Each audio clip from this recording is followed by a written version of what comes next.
1825, the Trial of Tears. 1834, the permanent Indian frontier was established, as long as the stars shall shine and the river shall flow. The eastern edge of the plains was established as a permanent Indian frontier after the tribes that lived in Mississippi Valley had been moved west, making the plains a huge Indian reservation.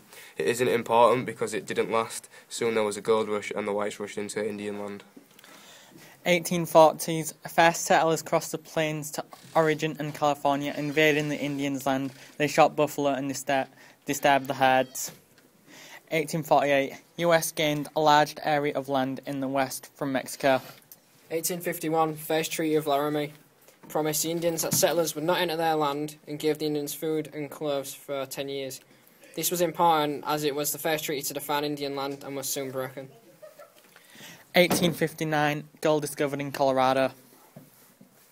1861, Fort Wise Treaty was a Sand Creek reservation set in Colorado for the Cheyenne. This was important as it started the Cheyenne uprising a few years later. 1862, Little Crow's War. Little Crow was a chief of the Santee Sioux, part of the Sioux Nation. His war was really a revolt against reservations. His people had given up their homelands and agreed to move to a reservation in Minnesota. Life on the reservations was hard.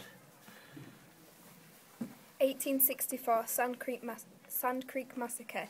Cheerington's men attacked Black Kettle's camp at Sand Creek. Black Kettle's chief raised the white flag of peace, but was ignored.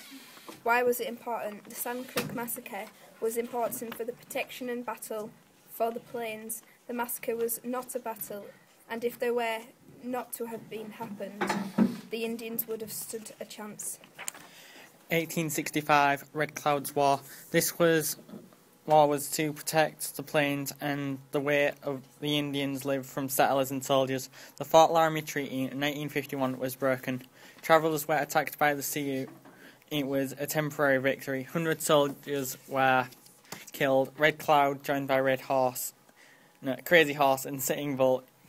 It was important as the Americans were embarrassed and humiliated and wanted revenge, so this led to further events. 1868, Fort Laramie Treaty. In 1868, Red Cloud finally agreed to the terms of the Fort Laramie Treaty. This was important for the Indians as it meant the land they were given, including Bighorn Mountains and the Black Hills, Dakota, which is sacred to the Sioux. This land was called the Great Sioux Reservation. This treaty made it unable for white settlers to even enter the land. However, some young Indians refused to live within the small reservations that were given to them. Some that refused include people such as Crazy Horse and Sitting Bull. This resulted in future conflicts. 1876, the Great Sioux War, Battle of Little Bighorn.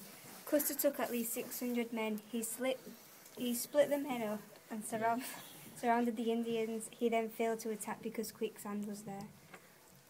Custer was attacked by the Indians with rifles. All of them were killed. After the Battle of the Little Bighorn, the Indians had split up into their bands. There were too many soldiers for the Indians to fight.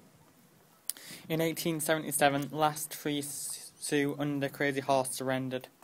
In 1883, Northern Buffalo Herd destroyed. 1885, all Indian nations on reservations, and in 1890, the Ghost Dance movement and massacre at Wounded Knee, the frontier closed. Thank you.